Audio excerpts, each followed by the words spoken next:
the Ukraine thing. Now, I realize that there's currently a war going on there and people have all taken sides in that war. I hate Russia, I hate Ukraine, I hate them both, whatever the case may be. I've told you my thoughts on it several times. I'm not going to belabor that point. Let's focus on a different aspect of Ukraine, beyond the Russia and Putin and Zelensky and all these other things. Let's focus on things we know. We know some things about Ukraine. We know that Ukraine is one of the illegal arms trafficking capitals of the world. Okay? We know that Ukraine is one of the human trafficking capitals of the world. That's not none of this is, I'm not trying to insult anybody, not that I'm worried about offending them. These are facts that we know. These are stuff that we've known for a while. It's one of those Eastern Bloc countries that simply has struggled with corruption for a very, very, very long time. Corruption in various forms, government officials in the private sector merging. It's one of those places where we always have to keep our eyes on it, or at least we did before, and figure out, okay, what's wrong here and what's wrong there. But I can't help but notice something with this whole Biden files thing. You see, we talked to Megyn Kelly about it yesterday, and what we know is the Biden files had info about United Kingdom. Okay, so UK. Had info on Iran. All right. Also had info on Ukraine. Now, I think that raises some questions that we should demand answers to. Not because it would be unique for the president to have information on Ukraine. After all, there's a big war going on there now. We're sending billions of American dollars to that war. It's not that. We should demand some answers to these questions because of Joe Biden's deep ties to Ukraine. And I realize he's been coached by this point in time on what to say about the whole thing. 4 years after being vice president, I was a professor at Penn. They found some documents in a box in a locked cabinet, or at least a closet. And as soon as they did, they realized there were several classified documents in that box. And they did what they should have done. They immediately called the archives, turned them over to the archives, and I was briefed about this discovery and surprised to learn that there were any government records that were taken there to that office. But I don't know what's in the documents. I love that. I was surprised to learn that there were any documents taken there to that office. just being honest. Just speaking off the cuff, Joe. Okay, but let's circle back to this. Hunter Biden. I know we know this, but we have to bring this up again. Hunter Biden sat on the board. You know anybody who sits on a board? Let me tell you a little something about it, because I know a guy, actually I know a couple guys, who either are on boards or their wives are on boards. And this is how it generally works. One of them, well, I'm not going to go into the details of it, but this is how it works for his wife. You see, his wife, she got appointed to sit on a board of this major company.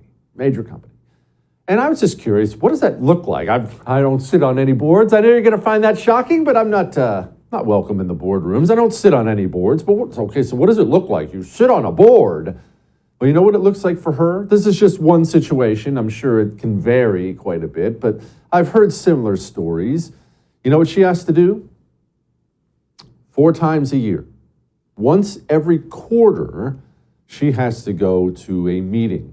Oftentimes, that meeting is a retreat. Now, you should know that we're talking first-class travel, 5-star resorts. A retreat being you go to some luxury resort for a week out in Las Vegas or in Aspen or something like that. Of course, fly first-class private jet sometimes. 4 times a year she has to do this.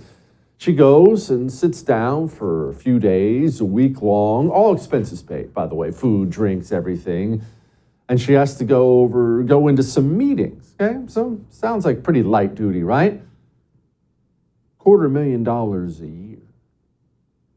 $250,000 a year this woman gets paid for 4 trips, 4 meetings a year. Sometimes it's not a trip, actually. Sometimes they just meet in the fancy boardrooms here. But again, not exactly heavy lifting. That's what sitting on a board is. Lots of times, that's what it is. Joe Biden's son, is a lifelong drug addict, a complete disaster of a human being. And not only is he a disaster of a human being, Hunter Biden has no experience in the energy sector and the gas industry whatsoever. So in that horribly corrupt country, Ukraine, we were just discussing, when a corrupt company, it's known to be corrupt, Burisma, hires Hunter Biden on for $83,000 a month. Again, not heard of, that's what they do, with no experience whatsoever. You, the American citizen, are obligated to ask, why? And then we have the latest revelation here, because remember, Joe Biden had a prosecutor fired. He admitted it on camera. He fired a prosecutor, actually bragged about it on camera, fired a prosecutor who was looking into Burisma, that company his son worked for. He did that while he was vice president. And now Joe Biden has documents related to Ukraine in a private office where he's not supposed to have these documents. And I think it's perfectly acceptable. In fact, I think it's something we should do to ask, what were these documents about? What's going on there? There's enough ugly connections between the Biden family and Ukraine to ask that question. And I am thrilled to see the Republican-controlled Congress has already signaled that they intend to investigate this whole thing. And let me clarify something for you. Speaking of the Republican-controlled Congress and investigations and impeachments, we'll get to that in a second and things like that. You're going to be seeing a ton of that now. Investigation after investigation after investigation. And I want to caution you against something. If you're a normal person, which you probably are, if you're a normal person and you miss the country you used to have, you miss living in a relatively normal place, and you really just want everything to work the way it used to work, and you kind of want everything to calm down. It's too much noise out there. Everything just calm down. When Republicans start doing all these investigations, you may be tempted. You may be sucked into the whole, no more investigations, guys. That's what Democrats do. Let's just legislate. I just want no more wasting time. And let me caution you on something. Yes, lots of these investigations will tangibly be a waste of time. There's a Democrat Senate, there's a Democrat president, a Democrat DOJ. Are these things going to go anywhere? No. But it is really, really, really important that we cease being the Bill Barr, there won't be a tit for tat party, and we have to be a you did it to me, so now I'm going to do it to you party. That's not some childish thing. Oh, we shouldn't be that guy. We want to be above all that. No.